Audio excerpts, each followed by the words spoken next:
सुप्रभात प्यारे बच्चों। सप्तमें पाठ है अर्थात 7वां पाठ बकस्य प्रतिकारय बगुले का बदला।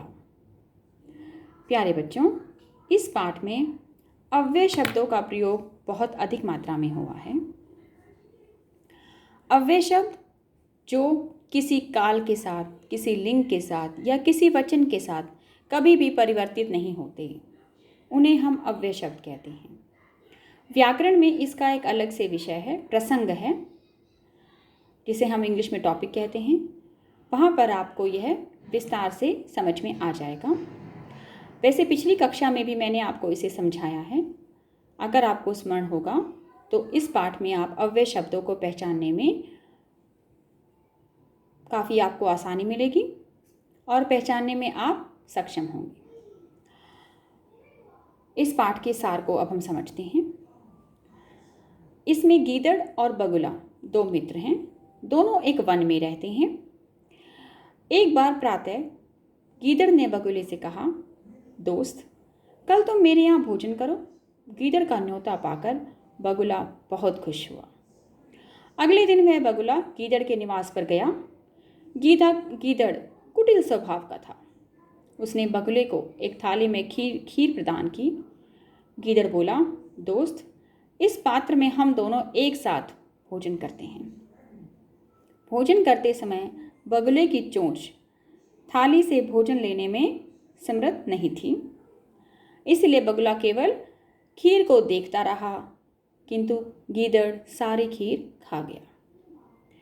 गीदड़ से ठगा गया बगुला सोचने लगा, जैसा व्यवहार इस गीदड़ ने मेरे साथ किया है, वैसा मैं भी इसके साथ करूँगा।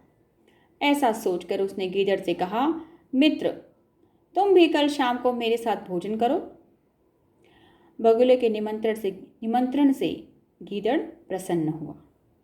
जब गीदड़ शाम को बगुले के निवास पर भोजन के लिए गया, तब बगुले ने एक तंग मुंह वाले कलश में खीर प्रदान की और गीदड़ से कहने लगा, मित्र, हम दोनों साथ ही इस पात्र में भोजन करते हैं।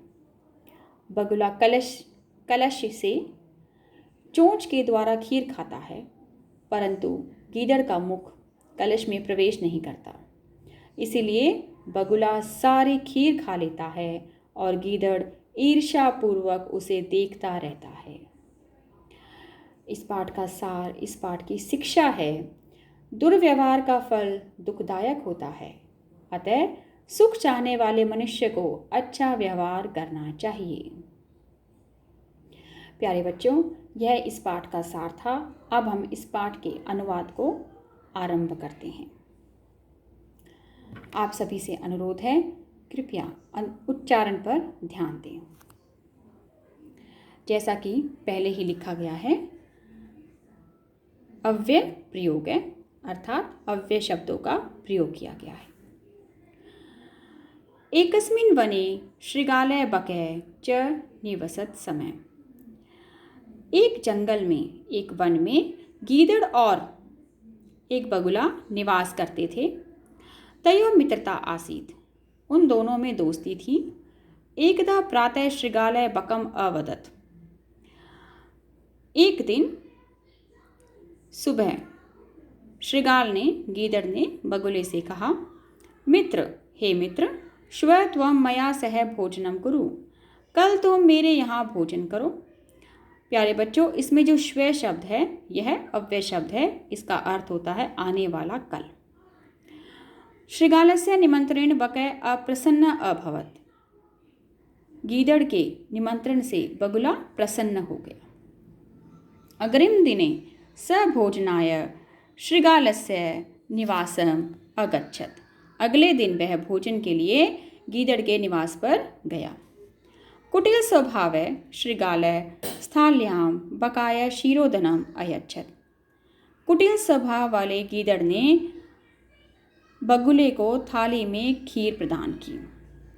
बकम अवदत्, बगुले ने कहा, और बगुले से कहा, मित्र, हे मित्र, अस्मिन् पात्रे आवाम अधुना सह्य खादाव।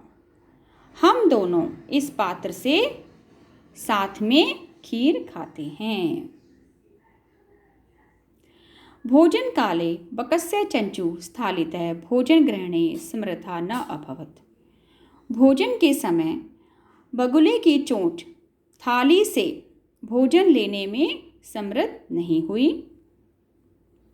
अतः बकय केवलम क्षीरोदनम अपश्यत, इसलिए बगुला केवल खीर को देखता रहा। शृगालय तो सर्वम क्षीरोदनम अभक्ष्यत, और गीदड़ तो सारी खीर खा गया।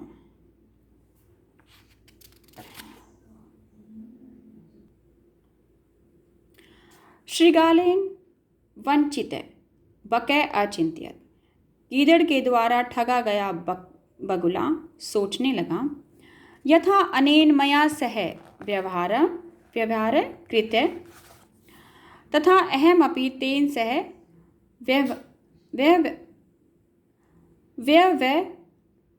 व्यवहरिष्यामि। गीदड़ के द्वारा ठगा गया बगुला सोचने लगा, जैसा व्यवहार इसने मेरे साथ किया है, मैं भी इसके साथ वैसा ही व्यवहार करूँगा। व्यवहरिष्यामि, ये शब्द का मैंने उच्चारण फिर से करके बताया है। एवं चिंतयित्वा स शृगालम अवदत्, ऐसा सोचकर उसने गीदड़ से कहा, मित्र, हे मित्र, त्वम अपि श्व सायं मया सह भोजनम करिष्यसि, तुम भी कल शाम को मेरे साथ भोजन करोगे। बकस्य निमंत्रण शृगालय प्रसन्न अभवत्। बगुले के निमंत्रण से गीदड़ प्रसन्न हो गया। यदा शृगालय सायं बकस्य निवासम भोजनाय अगच्छत्, जब गीदड़ शाम को बगुले के निवास पर भोजन करने के लिए गया, तदा बकय संकीर्ण मुखे कलशे क्षीरोदनम अयच्छत् शृगालम च अवदत्। तब बगुले ने तंग मुख वाले कलश में खीर दे दी। जैसे सुराई होती है, इतना तंग मुख बेटा। और शृगाल से कहा, मित्र, हे मित्र, आवाम अस्मिन् पात्रे सैव भोजनम कुरु, हम दोनों इस पात्र में साथ में भोजन करते हैं। बकय कलशात चंचवा क्षीरोदनम अखादत। बगुले ने कलश से चोंच के द्वारा खीर खा ली। परंतु शृगालस्य मुखम कलशे न प्राविशत, परंतु गीदड़ का मुख कलश में प्रवेश नहीं हुआ। अतः बकय सर्वम क्षीरोदनम अखादत, इसलिए बगुले ने सारी खीर खा ली।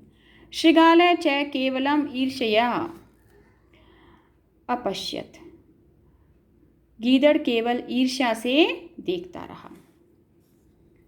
शृगालय बकम प्रति यादृशम व्यवहारम अकरोत्। शृगाल गीदड़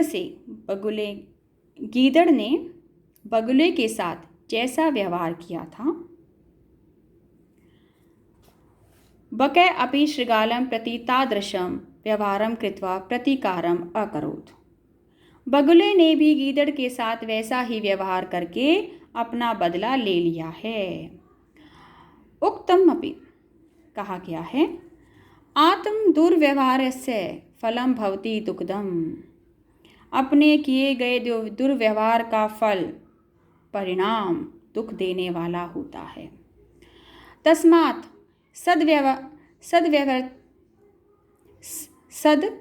व्यवहर्तव्यम तस्मात् सद्व्यवहर्तव्यम मानवेन सुखैषिणाम्। अतः सुख चाहने वाले मनुष्य को अच्छा व्यवहार करना चाहिए। इस श्लोक को फिर से बताती हूँ। अपने किए गए दुर्व्यवहार का परिणाम दुख देने वाला होता है, अतः सुख चाहने वाले मनुष्य को अच्छा व्यवहार करना चाहिए। इस प्रकार इस पाठ का अनुवाद पूर्ण हुआ। प्यारे बच्चों, सबसे पहले आप इसके शब्दार्थ पर नज़र डालिएगा, शब्दार्थ को कंठस्थ करने का प्रयास कीजिएगा इस प्रकार आपको पाठ को समझने में आसानी होगी। धन्यवाद।